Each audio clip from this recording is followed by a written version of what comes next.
70% of boys are raised pretty much predominantly by women only. Yeah. They have a single mother and they go to school and all their teachers are female. So we wonder why we're so lost as men in the modern age. Masculinity is not toxic. The absence of it is. Absolutely. Clearly. What's up, ladies and gentlemen, boys and girls around the world? I'd like to welcome you back to the Real Talk with Zuby podcast. And on today's episode, we have got on the founder of Elite Sentinel Coaching, and this is George Hayworth. Welcome to the show. Zuby, thank you so much for having me. Excited.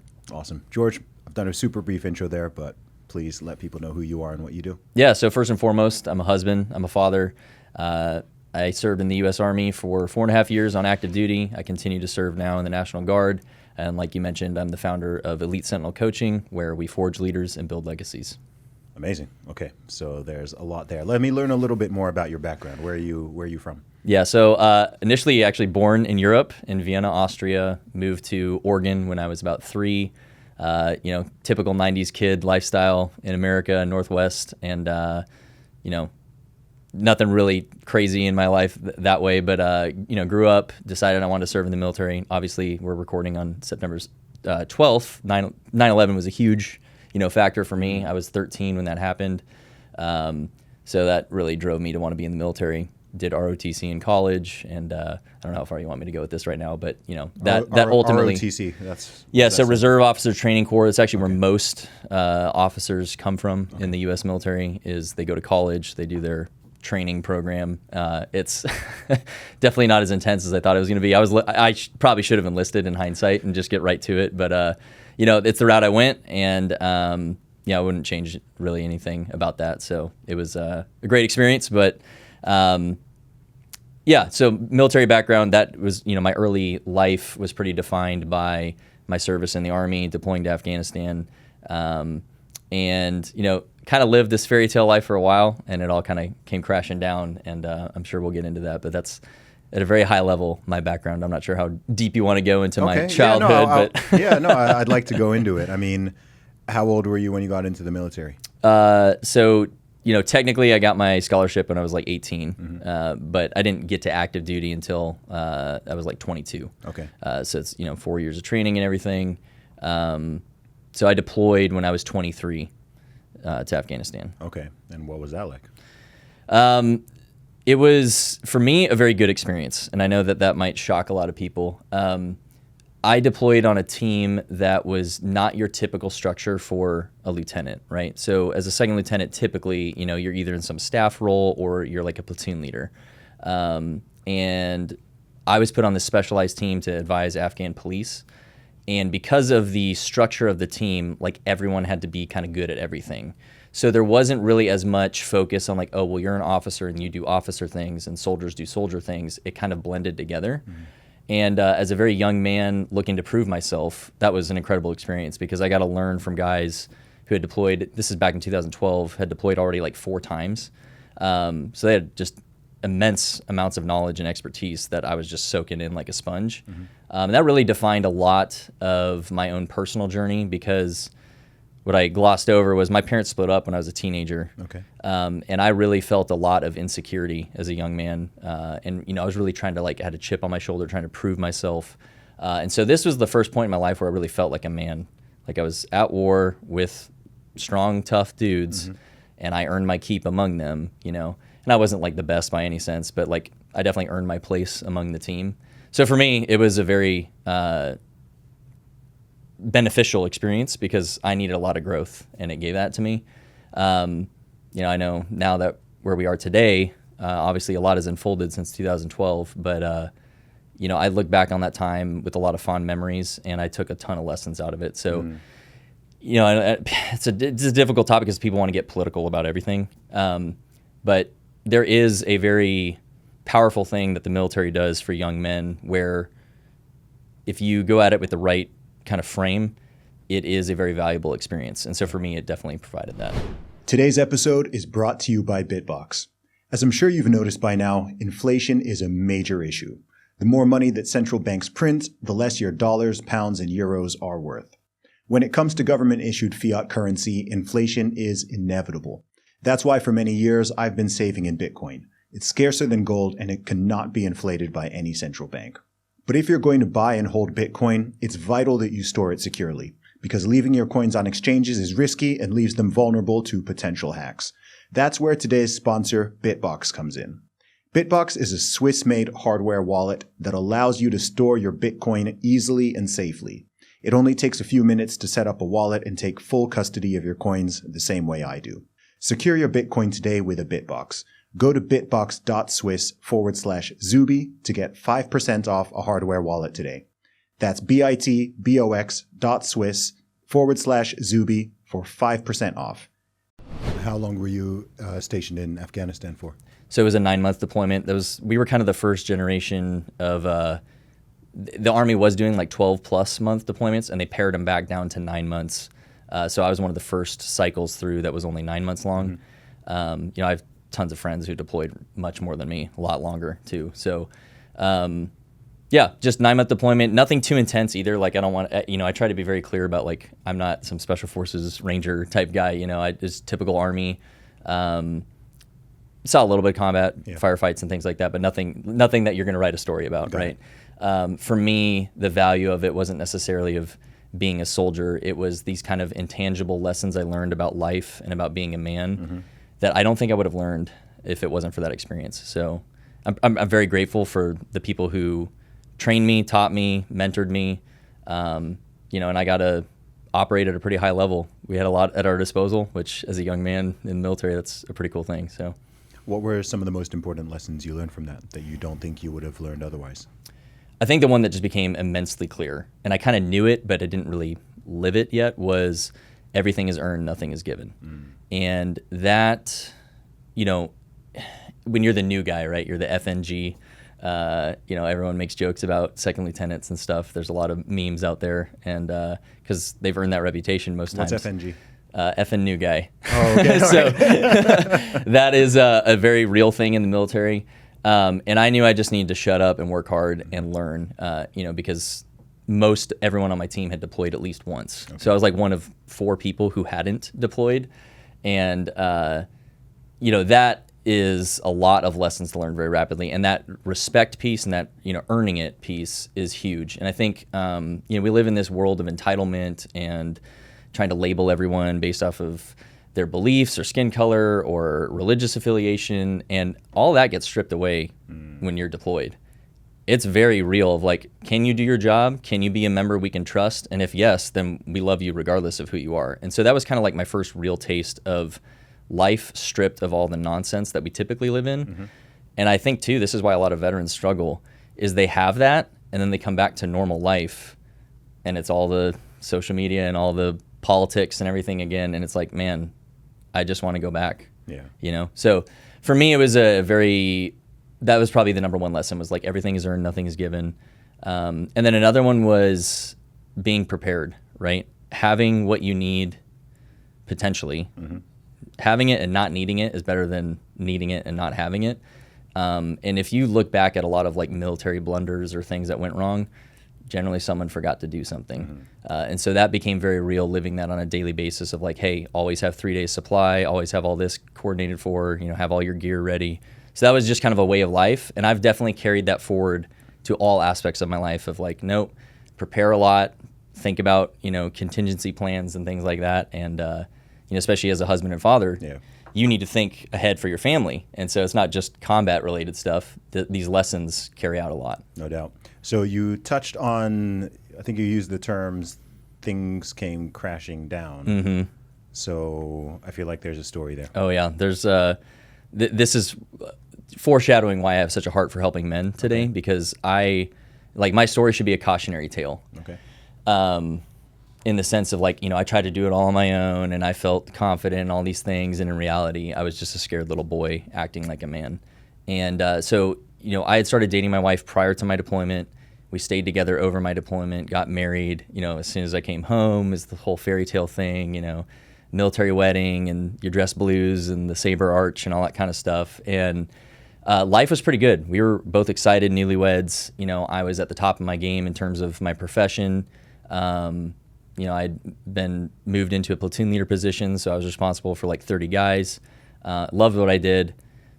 And things were good. And then very long story short is my wife and I both have pretty difficult childhoods. Hers probably worse than mine, but mine was very like emotionally manipulative, like through the divorce and everything. And so it really kind of crippled me emotionally. I was essentially stuck as like a teenager trying to go through life when you need to be a man about it, you know? When we decided we want to start a family, just timing wise, you know, hey, we're gonna have some downtime. I'm probably not gonna deploy. Let's start a family. My wife had a very difficult birth process. I mean, she was in labor for like 50 plus hours. I mean, really long time. So just from the get-go, she was already just depleted. Yeah. Like her body physically was just spent.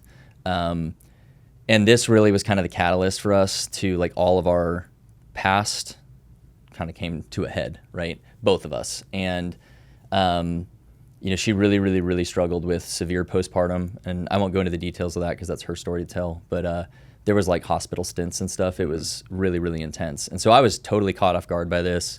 And I had this ridiculous attitude of like, oh, she's doing this to me. You know, like there was this like selfish, vindictive attitude I had of like, you know, she's not a good enough mother, that I need to go to work and I'm in the Army and all this kind of stuff, and she's killing my career, and like just all these really negative thoughts. Yeah. And again, that's what a selfish teenager would say, not a man. And so at a time in my life when my wife needed her husband to be supporting her and caring for her and protecting her, I essentially gave her the exact opposite. And then again, fast forwarding, I pulled the trigger on getting out of the Army because like I don't think we can survive staying on active duty, because for those who aren't aware, it's a very demanding lifestyle, and it requires a lot of the family, not just the service member. Okay. Where it kind of demands your life. Like you live it daily, and so does the family. Like you're gone a lot, they have to pick up a lot. There's a lot that goes into being a military family, and I was like, I just don't think we can make it with everything we're dealing with right now. So we got out, and I thought that would be a good move for us, and that it would like somehow make it easier to work through the issues. But it actually just made it worse. So we got out, moved to Texas. You know, I got this job in corporate America thinking, oh, it'll be great now. I can stay home more. I'll make more money, all that kind of stuff. But really what happened then is the one thing that made me feel confident and secure and like was my identity was gone. Yeah. And so then the worst of me just came to the surface. Okay. And all that stuff that I never dealt with or was just blind to, I started acting like that. And we separated. I had a lawyer on retainer to divorce her. And it got to the point where I was so selfish and so angry that I started cheating on her. And so, you know, I just got to this point where I was looking at myself in the mirror like, who am I? What? I don't believe in what I'm doing. I know this is wrong. Like, why am I doing this? And so started a very long road of like making amends and a lot of growth on myself, therapy, counseling, all kinds of stuff. Just to name a few, I went to this place called Onsite here in Tennessee. I'd never heard of that until yesterday. Okay. And I was out for dinner with someone and it got mentioned multiple times. It's pretty, they like founded the concept of like experiential therapy. Okay. So you go in with like a group of people. And so my wife and I went together once, and then we both went individually. Okay.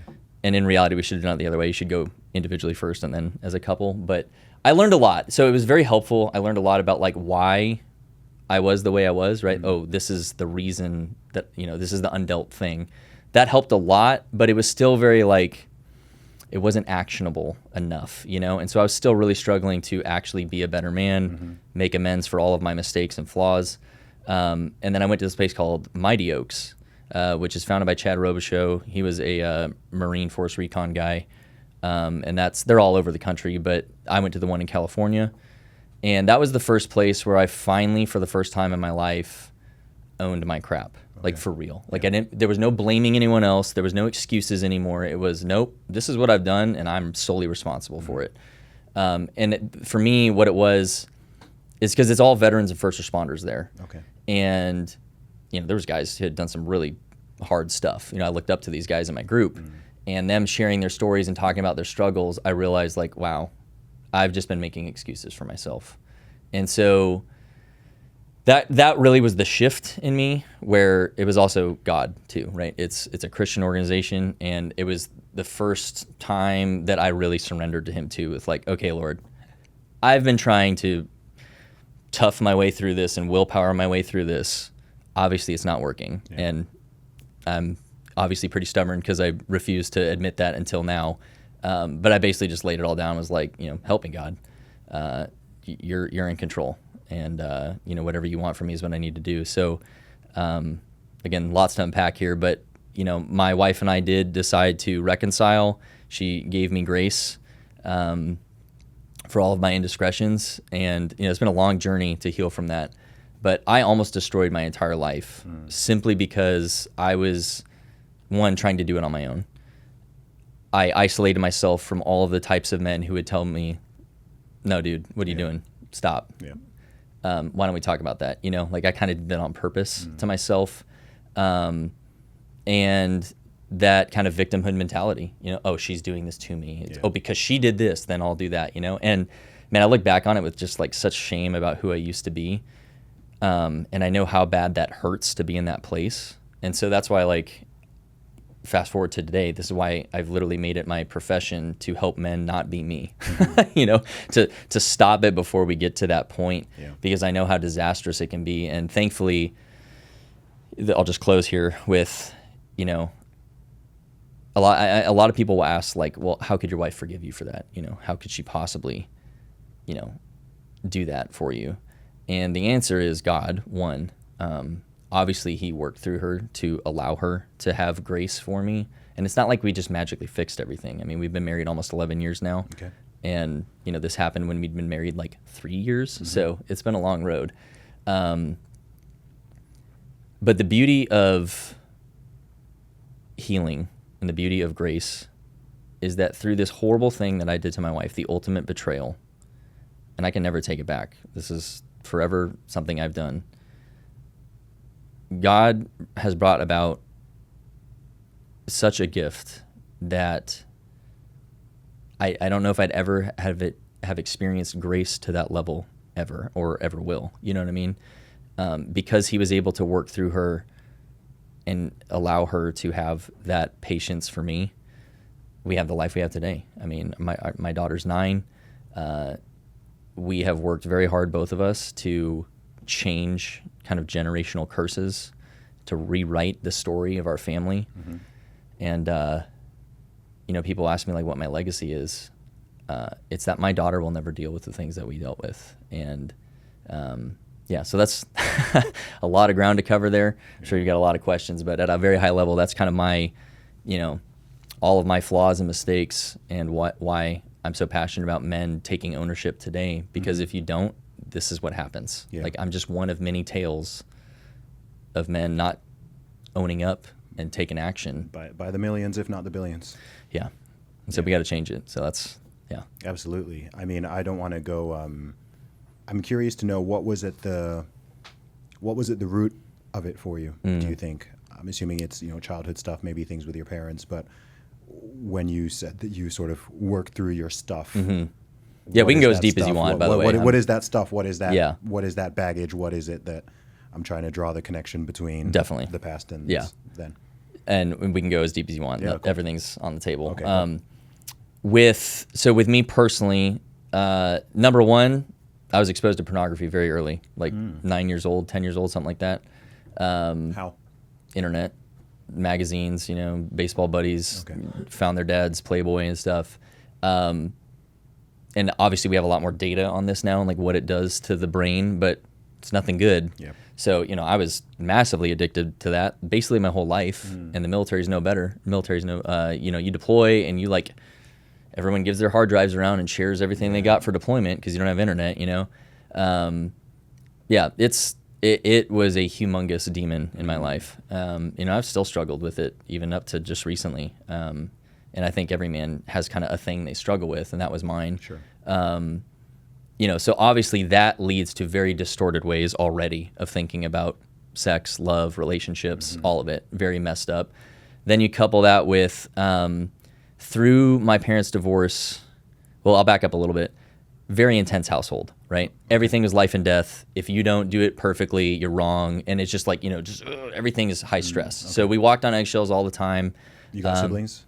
Yeah, so I'm the oldest. I have a younger brother who's 2.5 years younger, and then a younger sister who's 5 years younger. Very intense household. Arguments are very intense. Everything's just like to the max.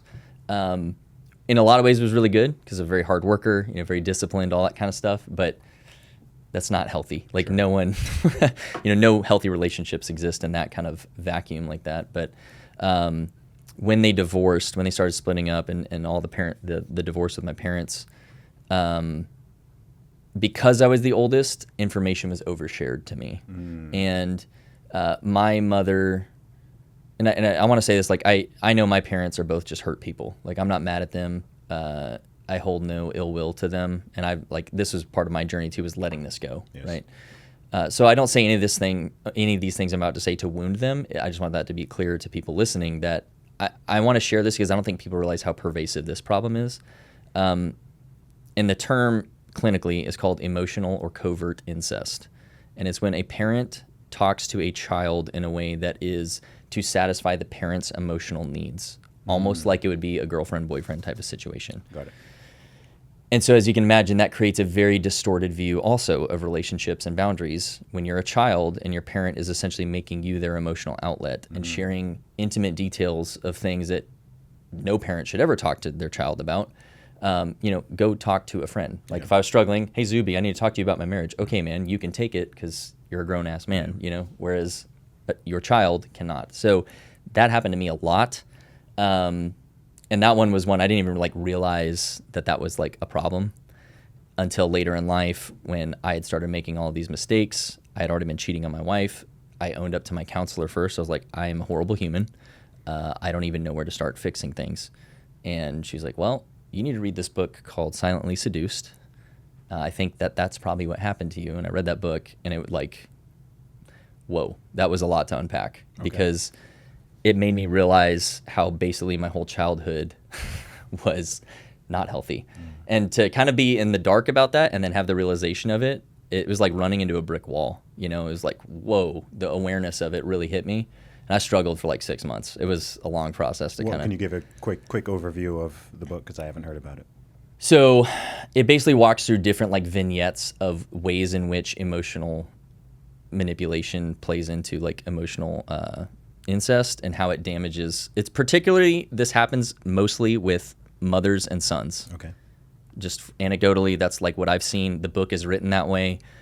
So I know people are going to get all upset about me for saying that, but it seems to be the reality of the situation. So I'm not attacking women.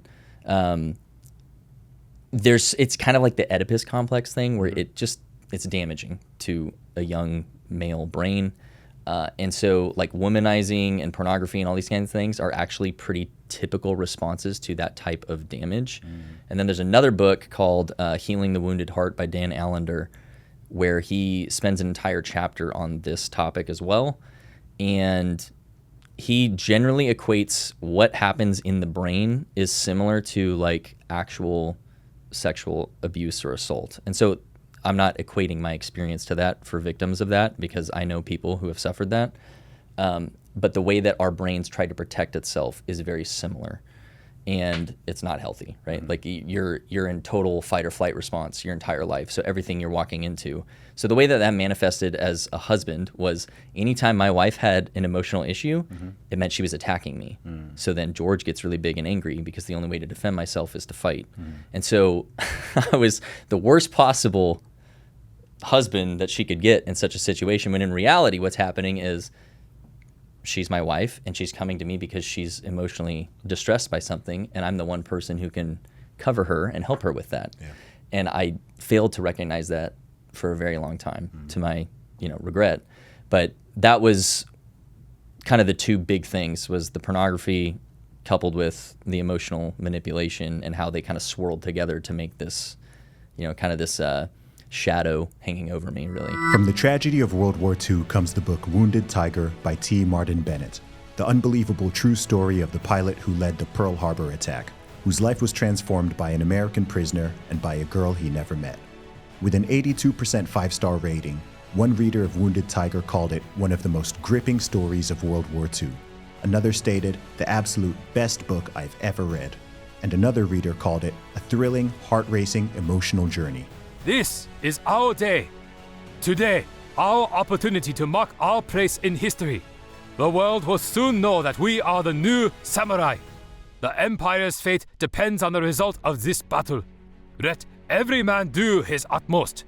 Wounded Tiger is available now on Amazon in hardcover, Kindle ebook, and on Audible. Visit woundedtiger.com/Zuby and grab yourself a copy. That's woundedtiger.com/Zuby. Check out the link in the description and don't miss out on the adventure. Something that's become more just increasingly obvious and apparent to me as I've gotten older and met so many people from so many countries, from all walks of life and different backgrounds and situations, is I'm increasingly, like, I've always known it from childhood, but it's becoming just more apparent to me how important parenting and family dynamics are. Oh, yeah.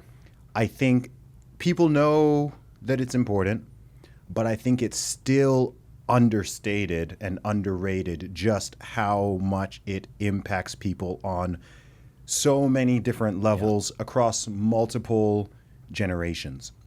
I think that in the modern West in particular, and perhaps the USA is the epitome of this regard, is there's really such an individualistic and at times selfish mindset where people just don't think long term and about how their actions can affect and influence other people, right? So you see this with everything from the extraordinarily high rate of frivolous divorce and how, and even the response to it. You'll hear people say like, well, why would anyone stay together if they're not happy, right? That kind of mindset, which in most of the world sounds psychotic, and through most of history would sounded crazy. Like there's a lot of reasons why people might stay together even if they're not temporarily happy, especially if there are children. There's lots of people involved and lots at stake here in this situation.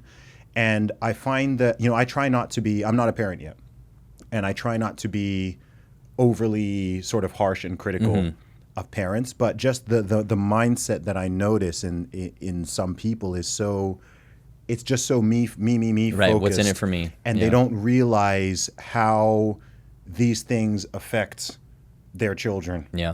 How this is going to affect them as they are still children and as they're adults. And, I think one of the greatest blessings I have is, when I talk to people, about my own family or about I think my parents have been together, married for 48 years now. That's awesome.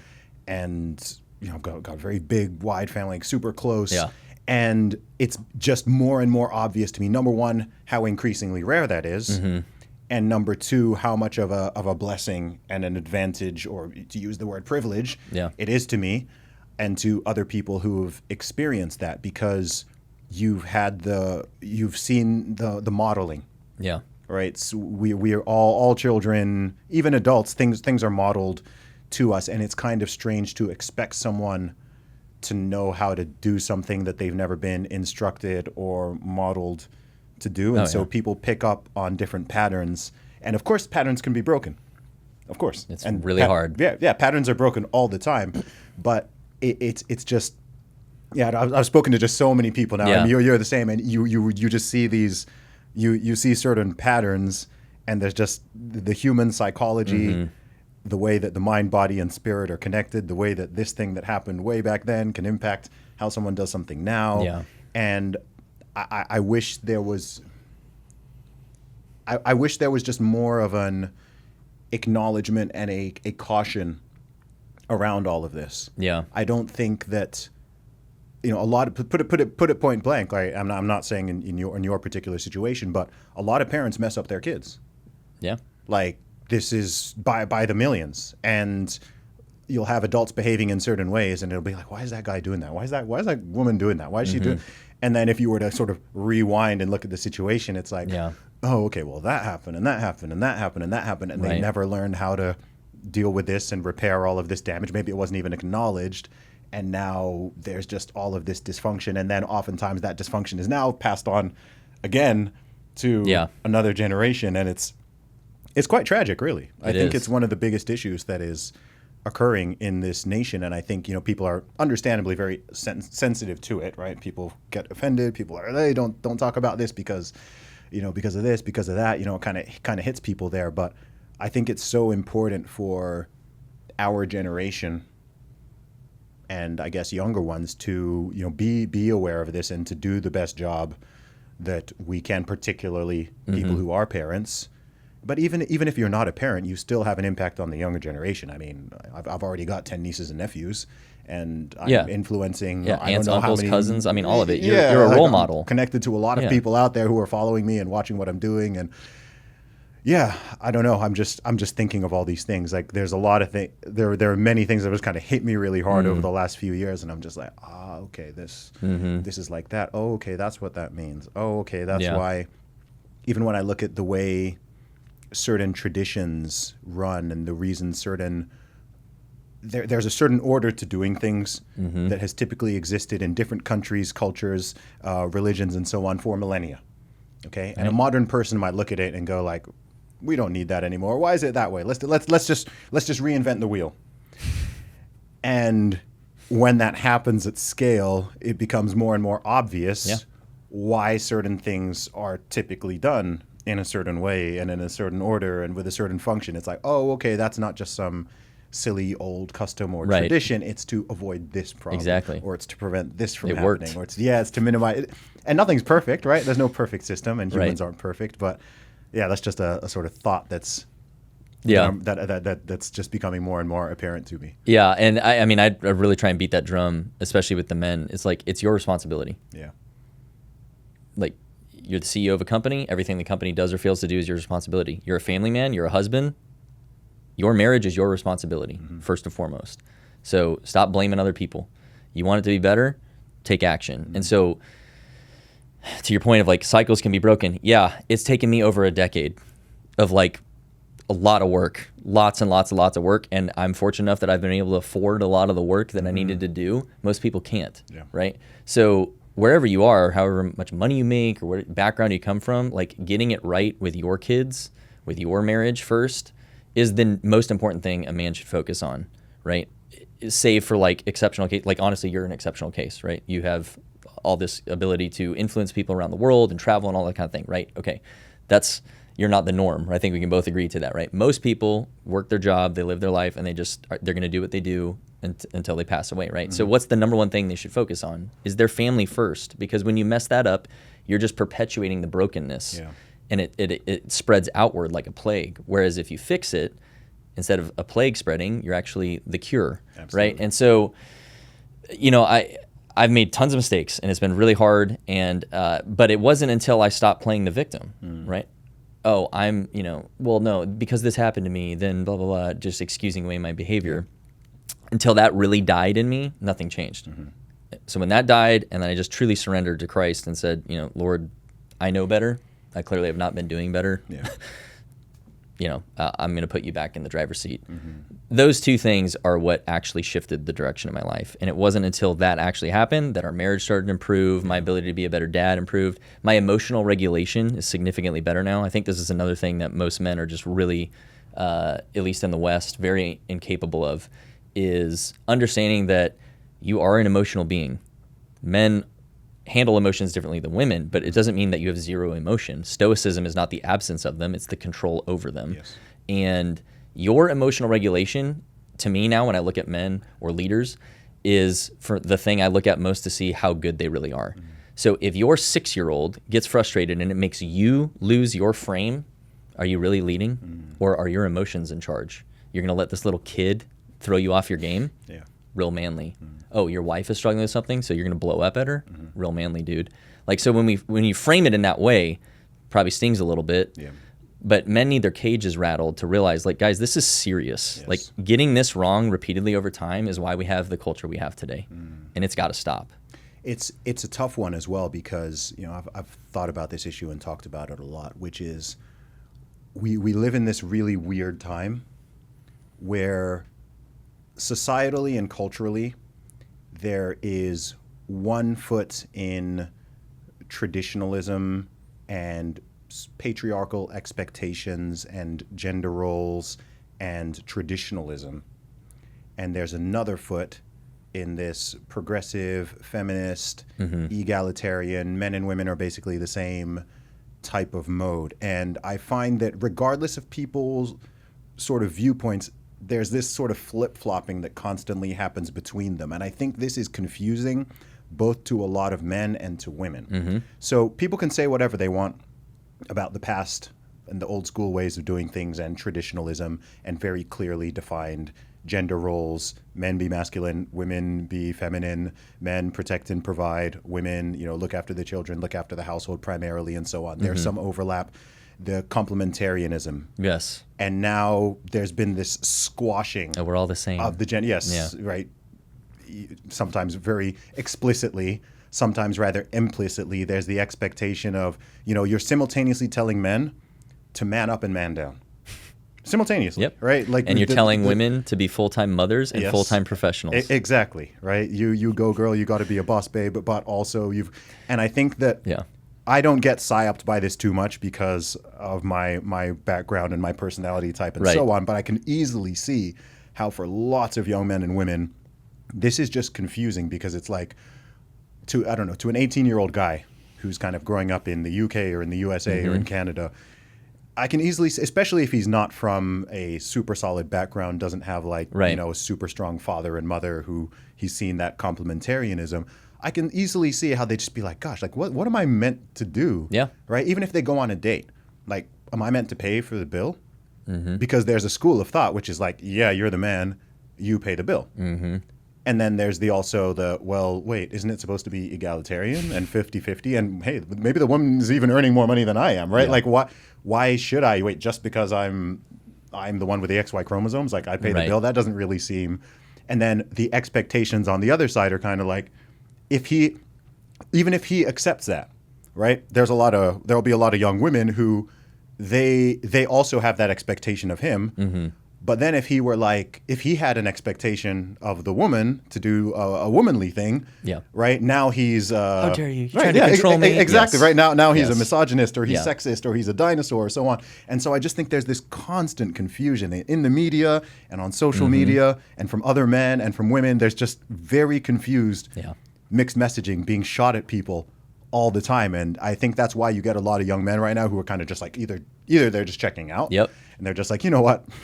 Forget it. I'm just not going to do this, right? It's not worth the hassle. Maybe they get lost in pornography, or they just very casually date, or they just play their video games and check out. Right. And then you also have a lot of young women on the flip side who are just confused. It's like, well, do I?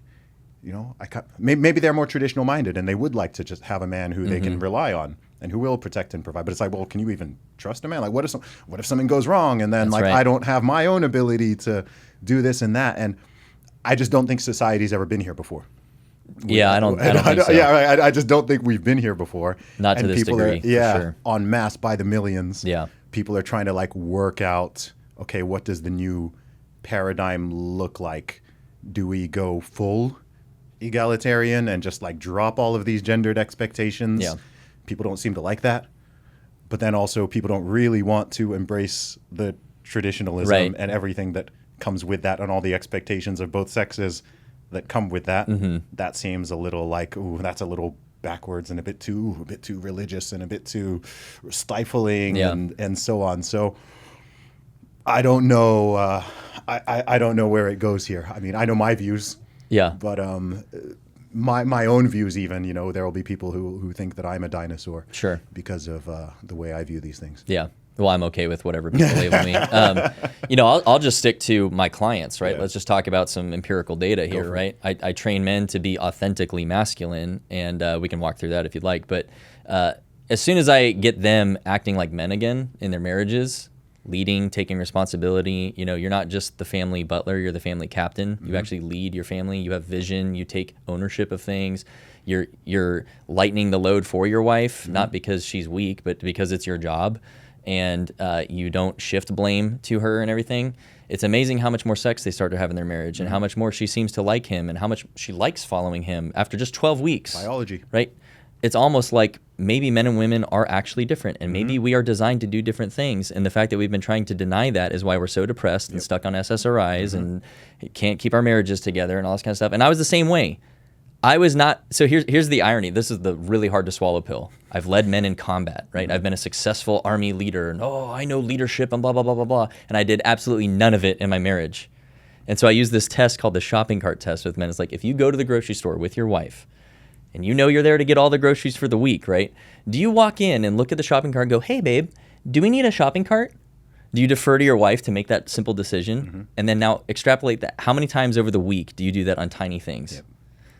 You're literally wearing her out with tiny decisions because you're refusing to lead because you're afraid of her getting upset with you or societal pressures and all that kind of stuff. And it's like, I had this epiphany of like, holy cow, why am I deferring to my 5 foot, 100-pound, tiny little wife about a shopping cart? Because society told you to. Correct, right. And so the second I stopped doing all that, and people mishear this a lot, and they think, oh, well, for a man to be a leader, he's like lording over his wife and like, make me a sandwich, lady. And it's like, no, that's also not leadership. That's called a tyrant. But actual leadership, when you're caring about the outcomes for everyone and just making the hard but necessary decisions, or preemptively making ones so it doesn't, your people don't have to bear the weight of it, everyone wins, men and women. And so at a very high level, men are designed to cover ground, to initiate, to build, to take things, to make it, and women amplify it. So you give her a house, she turns it into a home. You give her your sperm, she grows a life. Like, women beautify and nurture and multiply, and that's the most feminine superpower that we want to try and pretend isn't their superpower. And like, well, no, just go get a job like a man. It's been pathologized. Just go be a man.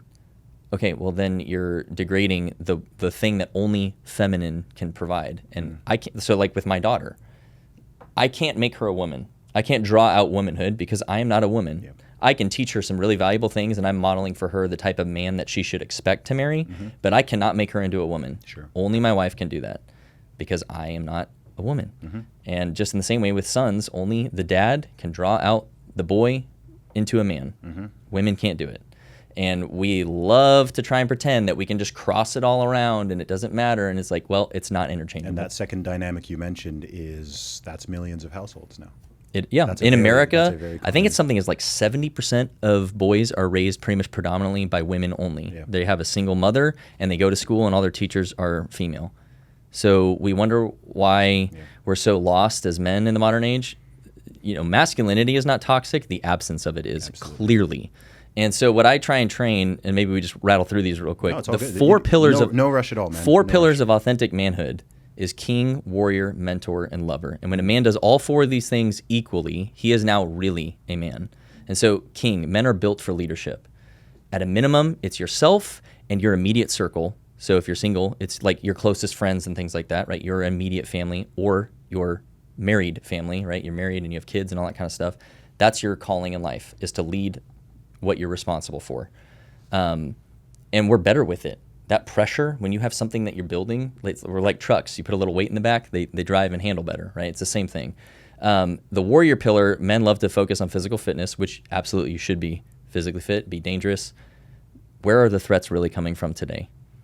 It's personal courage. It's strength of will. It's standing up to injustice and, you know, these crazy ideologies that are indoctrinating children. Where are all the men? For the last 40 years, where have the men been to say enough's enough, no more? We've been too afraid of outrage from people or getting canceled that we've stayed silent and have let this perpetuate now to generations of children. And to our point, we're still going to see the ripple effects of this 100 years from now. For sure. Like, we're just now scratching the surface of like how bad this is. So it's going to get worse before it gets better.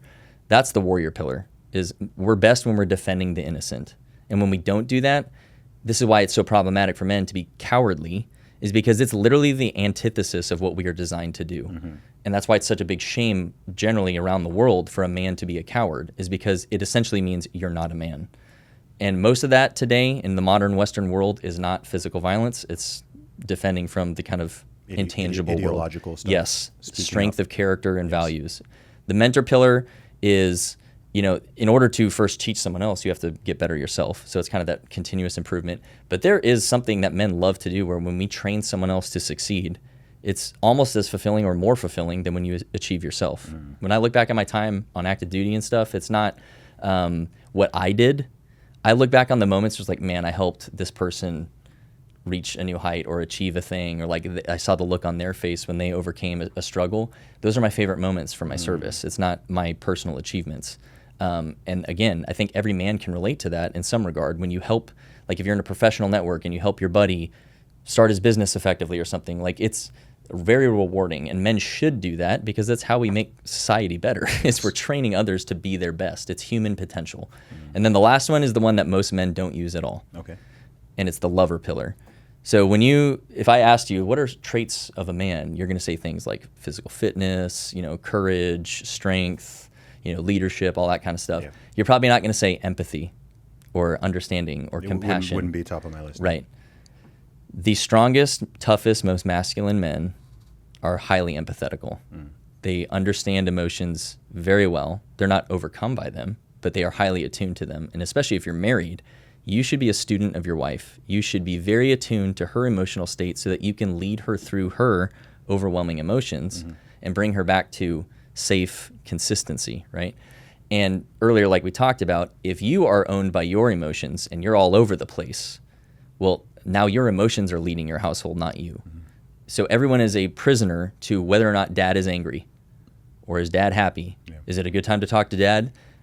Now they are prisoners to your lack of understanding and empathy. So men who do the other three pillars first and then master the lover pillar transform into a tender warrior. They become hard for the world and the defender and protector and provider, but then within the walls of their kingdom, their family, their friend groups, they are this different thing that gives 100% of their heart and soul to the people that actually matter to them.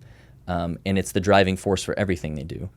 And a lot of guys today are so cut off from emotion that I ask people all the time, like, do you have a close friend? And they'll say no. And I'm like, so when's the last time you told a buddy, like, hey man, I really respect you? Ooh, I don't know. Why not? Well, that seems like kind of gay. Well, how alone do you feel right now? Dude, so alone. Maybe, you've shut down like a robot and you need to realize that, you're a human too, and you need to also engage in empathetical engagements with other men and your wife and all that kind of stuff. But the lover pillar is kind of like the catalyst for everything, right? If you're bound by love and understanding and empathy, you're a better king, you're a better warrior, you're a better mentor, right? Because it inherently ensures that you are meeting people where they are and giving them what they need.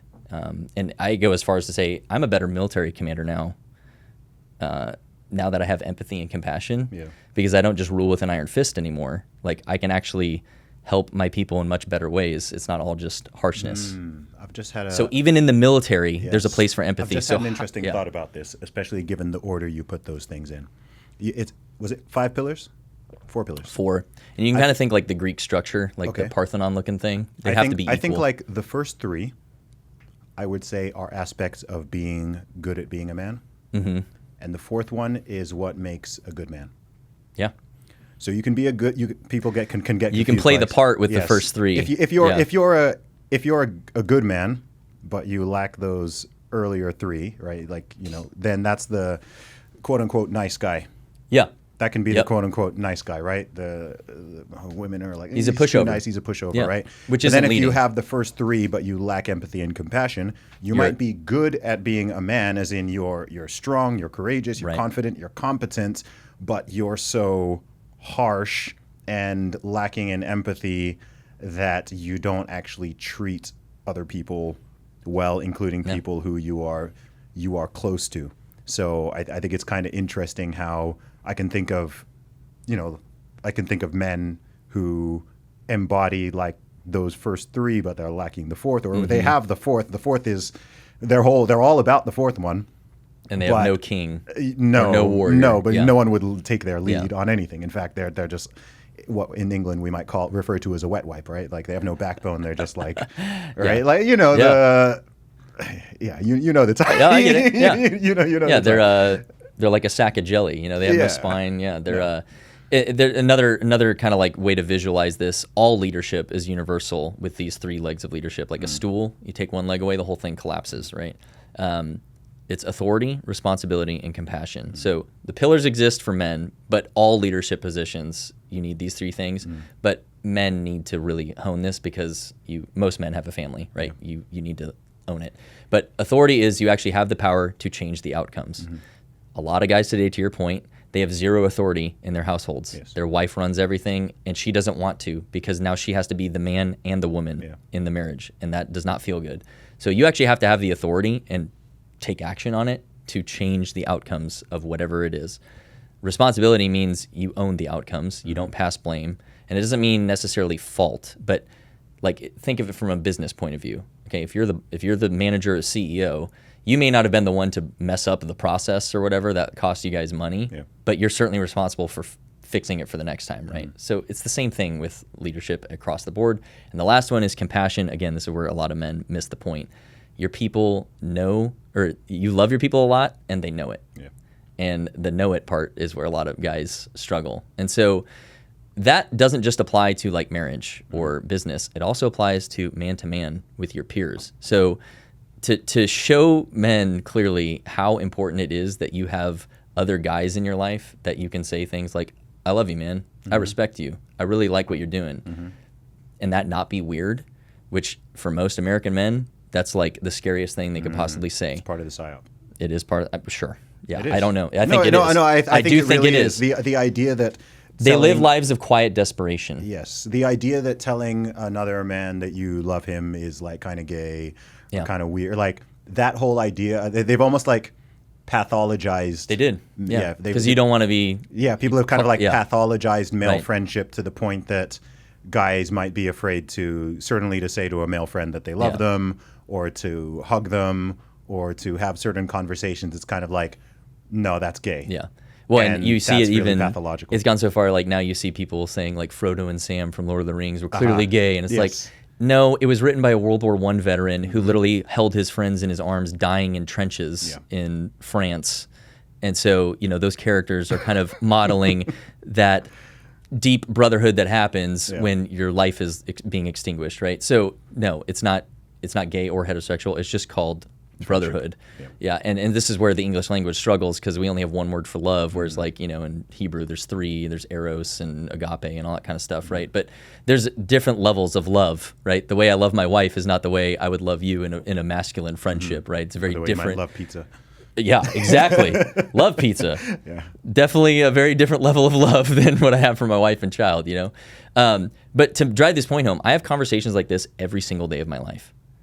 Men, you have to have friends. You have to have masculine friends that you look up to, that you respect, that you can say things like, I really respect what you're doing, man. It's outstanding. I want to be more like you. Hey, can we get lunch next week? Because I just need more of your influence in my life. I talk like that all the time, and I have tons of masculine friends now, mentors, guys that I look up to. They all do the same thing. It's not weird for any of them. It's weird to not do this. It's weird to be so alone and so isolated that you're like, I don't even know who I can call. I don't know who to pick up the phone and call right now because I'm so overwhelmed. And dude, I just think they'll think I'm weird. Why do you think that's become so common? We hear a lot about the sort of male loneliness epidemic, obviously in terms of suicide rates. I know in the UK, like for men under the age of, I think, 45, from like 18 to 45, the most common cause of death is suicide. Right? I believe men it. taking themselves out. Yeah.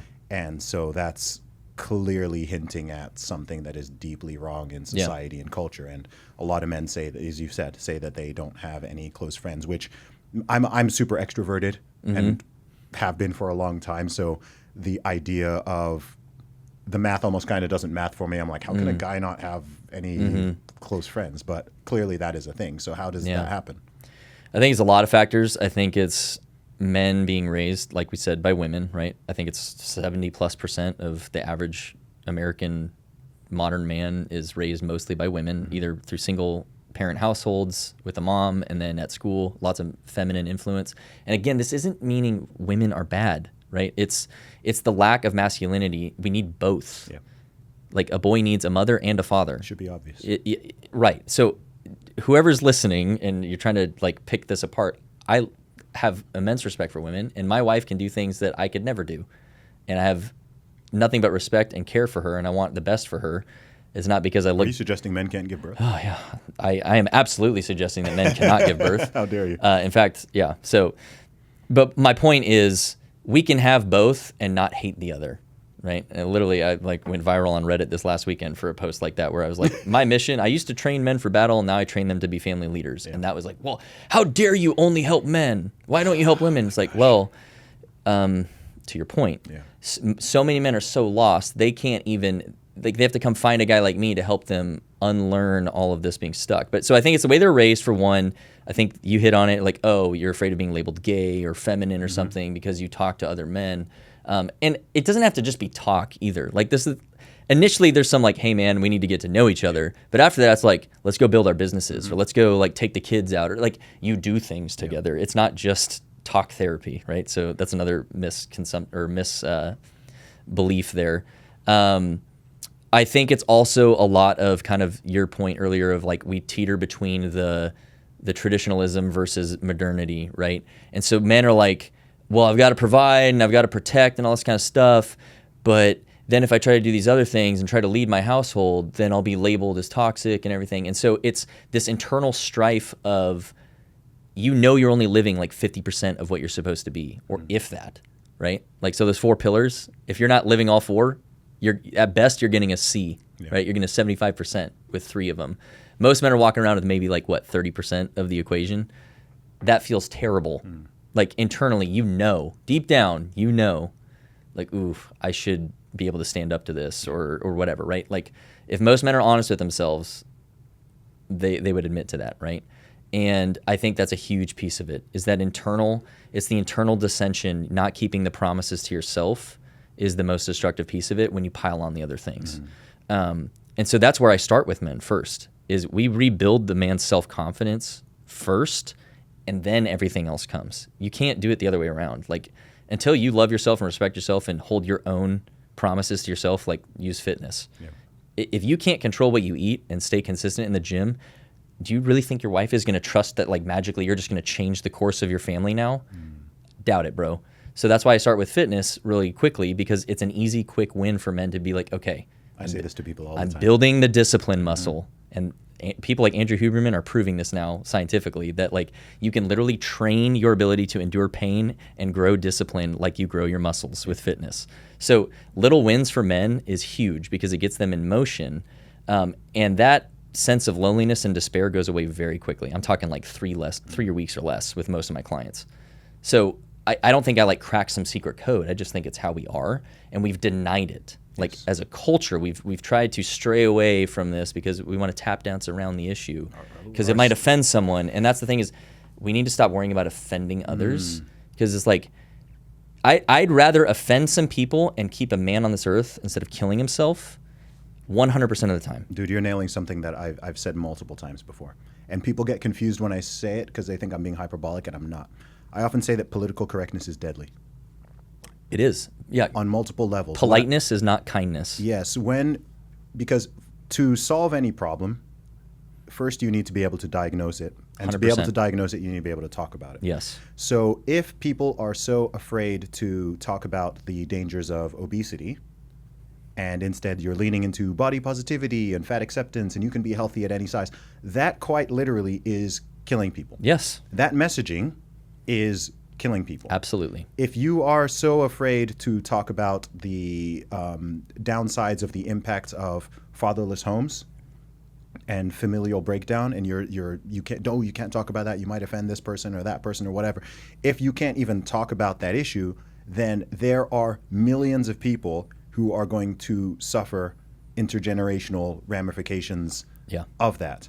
And it seems like on a societal level, it's kind of collectively been agreed in the modern Western world. This is not a global thing. There's plenty of places in the world else be very straight up with it, right? Yeah. That it's worse to hurt someone's feelings potentially than to say something which is uncomfortable but truthful. Yeah. And actually, if people take that on board, then they can now make certain changes individually and collectively to improve that situation. And I see a lot of the decline that is going on just from this constant, you got to dance around this issue and avoid that, and we can't talk about that, and ooh, that's too harsh, and that might be offensive to that group or that person or whatever. And it's just like, guys, and ironically, it's extraordinarily unmasculine.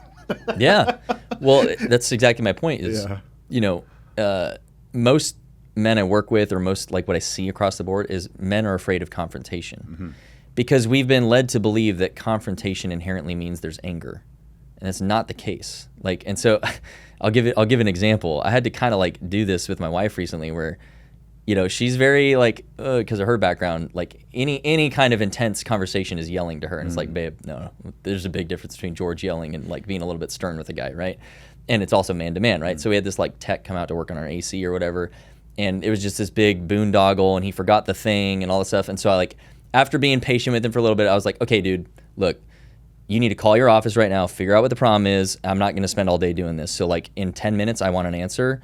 If not, like, leave and we'll reschedule this thing. And my wife was like, honey, you're being too mean. I'm like, no, honey, this is like a little bit of confrontation means we both get on with our day faster in a more reasonable solution, as opposed to tap dancing around like, well, I don't want to hurt his feelings. Yeah. Like, and he's a man too. It's like, I'm not going to talk to a woman that way, right? But like, he can take it. He's a tough, you know, hardworking guy, blue collar guy. Like, he needs a little bit of a firmer touch. Yes. Just like a soldier does. Yes. Like, I don't talk to my daughter like I talk to soldiers. You know, sometimes they need a little bit of a kick in the butt, right? But I say all that to say that like that belief that confrontation means that there's hatred or anger is super dangerous, because men should be confrontational. You should be a man of standards. You should say, no, I don't agree with that. You can live that if you want, but it's not coming over here. Yeah. This is my line. Do not cross it. And if you do cross it, here's what the consequences are going to be. And then you're a man of your word. And this is what I train men to do. When a man can finally do that for himself, and he can say the powerful word of no to someone else, not out of hate, not out of, you know, anger or rage or whatever, but just from a, nope, I know what I'm about. I have my beliefs. These are my values. You don't get to change it for me. Whew, he breathes deep again. You can see a man's physical stature change when he is able to do that for himself. And if more of us did that in the Western world, this stuff starts to die very fast. This is a lack of masculinity standing up to say, enough's enough. And here's the thing too, a lot of people accuse me of a lot of things, and I'm not even really like famous or anything, but you know, join the party, man. Critics, yes, you know this very well. Critics will love to say all these things, right? But everything I do and say is from a position of love for every man out there who's hurting like I was. Yes. And I mean, dude, I looked at my Glock and thought about it, okay? Like, I mean, those thoughts come out of nowhere, right? And I had never really considered, there's like 2 times in my life I thought about it. And like, that's scary stuff. And I don't think people really understand that. But most men today are living quiet lives, or they're stuck in quiet desperation. And so the only option they feel available to them is suicide. And if we don't ruffle a few feathers to pierce through and get to those types of guys, nothing changes. It just gets worse. And because you want to be polite, well, you're not being kind. There's no love in that. You just don't want the surface level offense, because you would have to think about something that is a little bit hard for you. And again, I don't care what people label me, because my mission is to save men from that darkness. And by extension, that saves families. That makes life better for everyone. And it's very frustrating, because when you see an authentic man be a little bit firm with some people, but totally in control, we all recognize it. Yes. And no one goes, oh, that guy's a jerk. They just go, oh, that guy's a good leader. I mean, you think of like a businessman or something running a large organization. They're short, direct, and to the point, not because they hate you, but because it's like there's a lot going on. It's just how it is. Yes. But then we take it outside to these, you know, interpersonal relationships, and now he's a jerk or he's toxic. And it's like, no, that's just not how it is. Yeah. People often, and I don't even think the conflation is necessarily intentional most of the time, but I think that oftentimes competency and confidence are misconstrued as tyranny or arrogance or even some type of hatred or meanness. I think, again, because, you know, I think a lot of the stuff we're now dealing with is honestly, it's a long-term consequence of comfort and abundance. Oh, absolutely. I very much think that countries like the USA, countries like the UK are socially and culturally, if I really look at it, they're sort of suffering at the hands of their own success. Yes, it's made us weak. Life has become so comfortable, and survival has never been easier. Okay, I'm not saying it's easy to necessarily thrive, right? Someone will be like, well, what about the economy and inflation and so on, right? Yeah, but in terms of like basic human survival, has never been easier. Worldwide, even outside of the West, there are now more people. Obesity is killing more people than starvation is now. First time ever in human history. Yeah. Which has been the case. Kind of insane to think about. Yes, it's completely insane. So the abundance, there are more people dying from eating too much than from not having enough to eat. In the past, it was always droughts and famine and war and pestilence, and people were just dying left, right, and center because there wasn't enough. Now we have so much food and so much to eat and drink that's a problem, right? People are sedentary, literally barely going outside, not getting enough sunlight. Also, life has just become so easy that you don't need to go through a lot of the things that in the past you would have just gone through in your teens, maybe in your early resilience. 20s. Yes, just as a survival mechanism. Right. It teaches a lot of these lessons. When you're talking about things like, male bonding or even female bonding, it's like, you just do that by default of living your life. Like, of course, you go through these things, certain rites of passage, whereas now you can, if you live in a developed country, you can basically stay in the adolescent phase indefinitely. Yes. I would imagine, I didn't exist 100 plus years ago, but as I understand it, through most of human history, adolescence was a really short period. Oh yeah. Right? You're a child, the gap between, you're a child, and then kind of pretty quickly you're an adult. Well, even like World War II era America, like there's, I mean, I was very fortunate to talk to a lot of like World War II vets before, they passed away. They're pretty much all gone now, but the norm was that most American families, like we weren't some massive industrialized country, the war kind of made it that way, but most Americans lived like really small rural lives. And like by the time you were 13, you'd go to school for like 2 hours and come home and like work on the farm with dad, or you guys didn't eat. And that was like most Americans. There was a lot of the population was that way in the 40s, so it wasn't even 100 years ago. Is 80 now, I guess. But we live, like if you're born in the USA or the UK, even to a like substandard condition in these countries, you hit the jackpot in human history. Yep. Like you have more at your disposal than most humans who have ever lived have ever had. Like top 1%. Kings had less, like literal kings 1,000 years ago had like less sometimes. So it's, again, not to downplay people's hardship. Like I have personal friends who have been through some of the most ridiculous stuff. And like I am very grateful that my pain and experiences do not match theirs. But all these guys I know who have been through the literal worst, like, brother, I would not want to live in their life for a minute that's been that bad, They reject victimhood. Yep. No, it's on me to change it.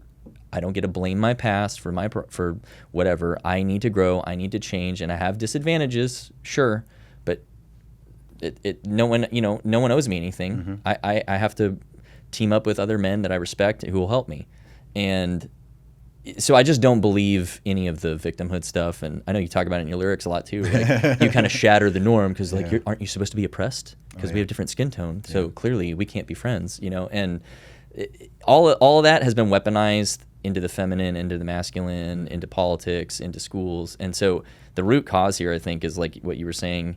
It comes back to like the words themselves, right? They've been co-opted to, oh, don't do that because then you're gay, or don't do this because then you're this, and you were talking about like tap dancing around the issues. That's a codependent abusive relationship. Like every therapist would talk, walking on eggshells is literally like what children of alcoholics and drug addicts do. Like it's literally the most bad thing that a child can be like living with. And that's our cultural norm. Yes. And we're like, okay with it. Again, where are the men standing up and being like, no, dude, I'm okay ruffling some feathers and you being mad at me because it's going to save these 100 people. Yeah. And I do think that I've seen particularly over the past 7 or 8 years, and even with the rise of certain people, maybe I could include myself in this, is that there is an increasing appetite, hunger, thirst for authenticity and truth-telling, and people just saying it like it is and not being constantly afraid of being canceled for this or for that. And people are looking for individuals and for voices who can lead the way in that regard. and who can help to encourage and embolden other people, oftentimes just through example, to be like, oh, okay, we can talk about this issue, or okay, cool, someone recognizes, because something people often say to me is that I say what they're thinking. So maybe they don't have the courage, or they don't have the ability to articulate, or they haven't quite connected the dots, or they just don't have the platform. I think a very real piece is they'll get fired.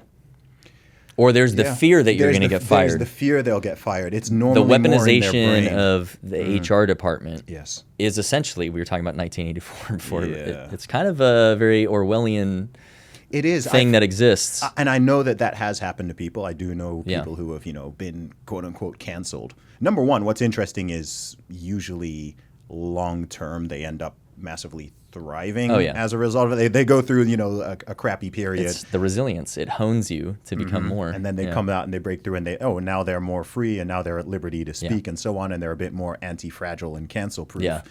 And the other thing is that, like most things, people tend to we tend to think of worst case situations that are extraordinarily unlikely. Any young man who has ever what's something that's really scary to a young man? Approaching a woman they're attracted to. Okay, because in their brain, like logically speaking, it's pretty stupid to be afraid of approaching a woman. Yeah. It's pretty dumb. Like it's not like a really logical, like, bro, you're like, you got 50 pounds on here. You're like 5 inches taller. Yeah. There's no, like what and in the brain, it's like, oh my, the heart rate is like, well, maybe they imagine, oh, she's gonna like slap him and like throw something on him, or maybe some like her buff boyfriend's gonna come out and like beat you up, right? Like there's something in your brain, like probability wise, if you made like a reasonable, I'm not saying you go and grab her or something, but like probability wise, the worst thing that's gonna happen is like probably you get ignored, or she says she has a boyfriend, or she politely declines, right? But it's like the thing in the brain, and I find that happens with people speaking out as well. They're saying, oh, if I say this thing, like I'll get fired and I'll lose a bunch. I'm like, dude, the probability of of all of this stuff happening it's so extraordinarily low. And the point I also make, and look, I mean, I've been self-employed for a long time, so I can understand people's fears, but I've had conversations with people where, they feel so locked in and stifled and afraid of being canceled and so on, where I've had conversations with guys where I'm just kind of like, dude, I've had conversations where I'm like, if you are working at a place or for an employer that would fire you for saying like what you're telling me you want to say, like only men can get pregnant, like, or cannot get pregnant. Yeah, I'm like, is this who you'd want to work for a long time? Like, do you want to dedicate decades of your life to an employer who would cancel you and fire you for saying a basic truth? I'm not saying like putting out some radical viewpoint. It comes back to most men don't have standards even for themselves. Yeah. And so it's like courage, there's like tiers of courage, right? Like we think the word courage only means like, oh, a soldier in combat, being brave under fire or whatever. It's like, dude, that's like 1% of, not even, it's probably less than that. Yeah. That's like, because even in the military, right? Like I deployed to combat, like I didn't do anything that crazy. Sure. Like there was no like courage under fire moment or whatever, right? Like even within people who go to war, there's a very small group of people who actually do like really courageous things under fire. Okay, so like, but most guys, it's romanticized, so we like think that's the only litmus for courage. I think it's more courageous today, to your point, to be like, no, this company does not align with my values. I'm out. Yes. I'm going to go find a different job. That takes a lot of courage, because in the world we've grown up in, there's a lot of risk for that kind of thing. But this is where I really, really hone in on being a man of standards, personal values. Not everyone I work with is Christian, and that's by design, because, this is a man problem. And obviously my faith inspires that, but it's not exclusive to like just Christian men. We need all men to just act like men again in our culture, and whatever your faith system is, I'm not going to try and like preach to you about that, but your inability to just hold a simple line for yourself, that spirals back into the mental health stuff. And like, oh, you don't respect yourself now. So you just spiral down and you just keep going down. And then you're that guy showing up to your wife all depressed and sad. And so do you think she's attracted to you? Do you think she's excited to be your wife? No, because you're not Prince Charming anymore. You're depressed and sad and hate your job and all this kind of stuff. Like, you have to take ownership of it. You have to shake things up, and there's risk with that. But that's, I try to give those tools to men to like, literally my goal is like, you're going to do my program and leave. And like, I hope that you get so successful that you're like, see you later, George, never need you again. Yeah. Great, mission accomplished. Like, go forth and multiply, you know, like execute. And that,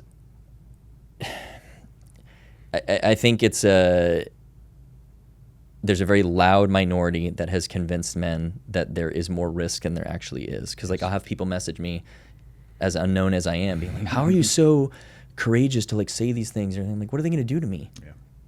What are they actually going to do to me? Get mad at me on Twitter or X? You know, like, that's fine. Go ahead. You can say whatever you want to me. Yeah. If me saying the thing saves one dude, then I don't care. I'll take every insult under the sun to like help that guy, you know?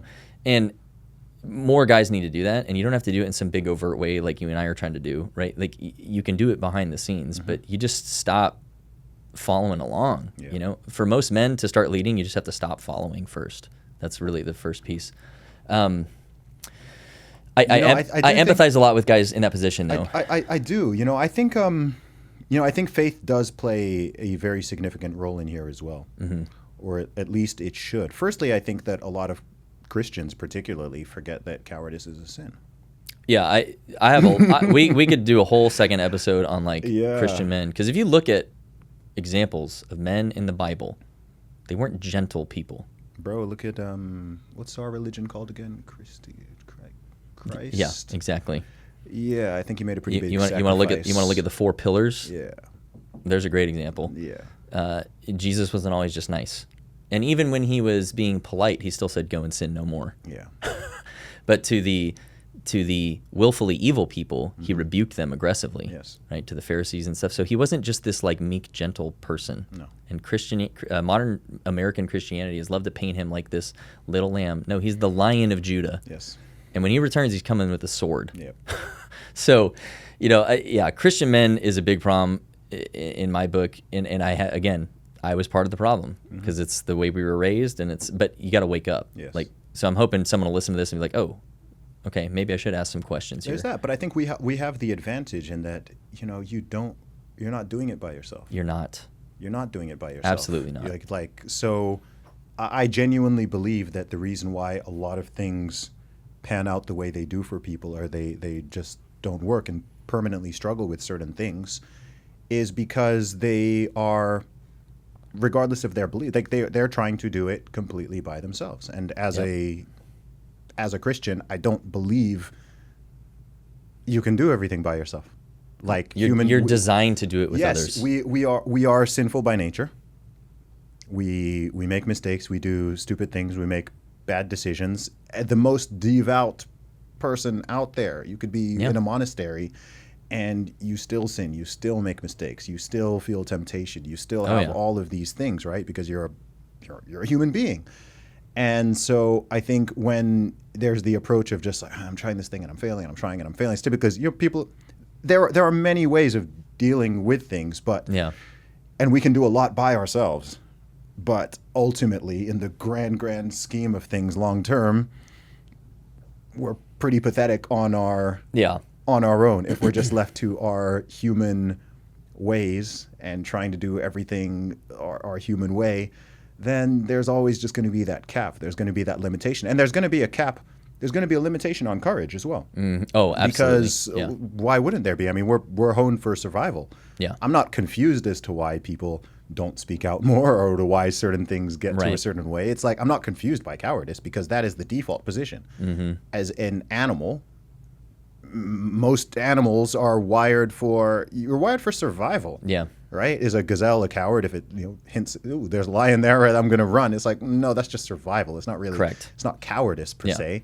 Courage is the abnormal thing, because it doesn't mean you don't have fear. It means you acknowledge, okay, I am afraid of this thing. There is some fear. There is a potential downside or consequence, but it's the right thing to do, so I'm going to do it anyway. And there's levels to that. Are there certain risks that I wouldn't want to take? Yeah, absolutely. Yeah. I would like to think that if there's still wisdom. Yes, there's exactly. It's wisdom with courage. It's like you pick your battles, of course. Yeah. But I mean, that's a great distinction there. Yeah.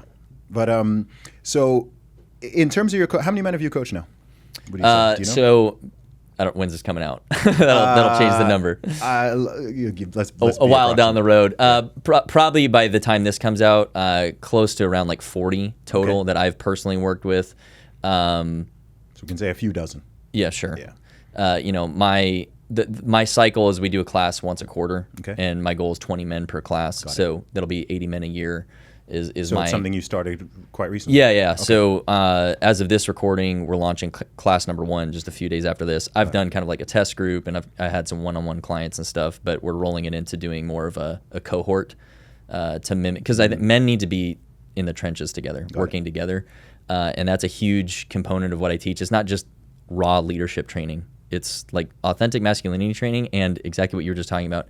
You can't do it alone, brother. You're going to get a battle buddy. Yep. You're going to be responsible for each other. If one of you isn't at the call and you can't tell me where your battle buddy is and why he's not at the call, you're responsible too. And you're going to go through these things together. And this is like what the military gets right, is forcing men to work together.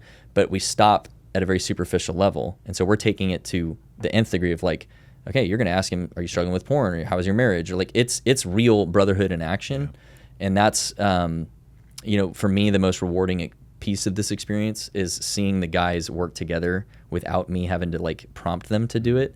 And then they come to the calls and they're like, yeah, we called each other up this week. We helped with this and helped with that. And I'm like, perfect. Like the goal is for me to not need to exist. Yes. My long-term vision is if I could be so successful with this that we just heal men in general, that I don't need to have a coaching program for men anymore. That would be mission accomplishment. So, you know, as a guy who struggled immensely himself, and I see the damage that it caused, like I really do believe it's my calling to use my giftings for this purpose specifically. Yes. And so to all the critics, that's why I don't care. Whatever anyone says, I don't care, because I know at the end of the day, the way that these men's lives are changing, and by extension, all the people that rely on them are changing for the better, it's worth all of it. And yeah, so it's exciting. It's fun to see it play out in action. Yep. And I just, you know, I wish there was more of me to make it more widespread. Dude, man, well, I think you're doing the Lord's work. I think that it should be the mission of every man out there to use the combination of their talents, their knowledge, their experience, their background, their personality, which is unique for every single human being. No person has the exact same combo of those as anybody else. To use that to help other people in society. That's been my mission pretty much for the past 20 years. It was just, okay, I have a unique combination of background, personality, experiences, talents, and so on. No one else has that exact combo I do. Right. So how can I use this as a force for good in the world to positively inspire, motivate, help, for lack of a, just however way, as many people as I can. It's why I became a musician to begin with, because I was like, all right, I've got this ability, so I got to do something with it, and I'm not going to use it to promote death and destruction and degeneracy. I can use it to uplift and motivate people, and then through my podcast, through my writing, through my public speaking, through my coaching, all the things that I do, it's all the same thing in different mediums. Yeah. And I think that everybody should be doing that. Not everyone is a wonderful communicator, but there's people who are great at physically building things. Correct. There are people who are wonderful entrepreneurs. There's people who have all sorts of unique skills and talents. It could be playing trumpet. It could be doing surgery. Whatever it is, if you can use that to help other people, then number one, I mean, if people want some meaning and purpose permanently, that's a great way to get it. And also, ironically, it's also how you really become successful. Yeah. The more people that you can help. Yep. And that's a big bucket. Help is a big bucket. The more people that you can help by giving them something they want or need, helping them along in some way, that's actually what even is a business. I mean, any decent business that's ethical, that's really what they do. Correct. They create products and services that people it solves a problem. Need or want. Solves a problem. And so a lot of people ask the question, how do I make more money? How do I make more money? If you actually think, reverse that and think, how can I help more people? How can I add more value? How can I add more value? Yeah. Then that tends to be a byproduct of it. I agree. Yeah, and I'll just make that final point on, I talked a lot about leadership and masculine leadership.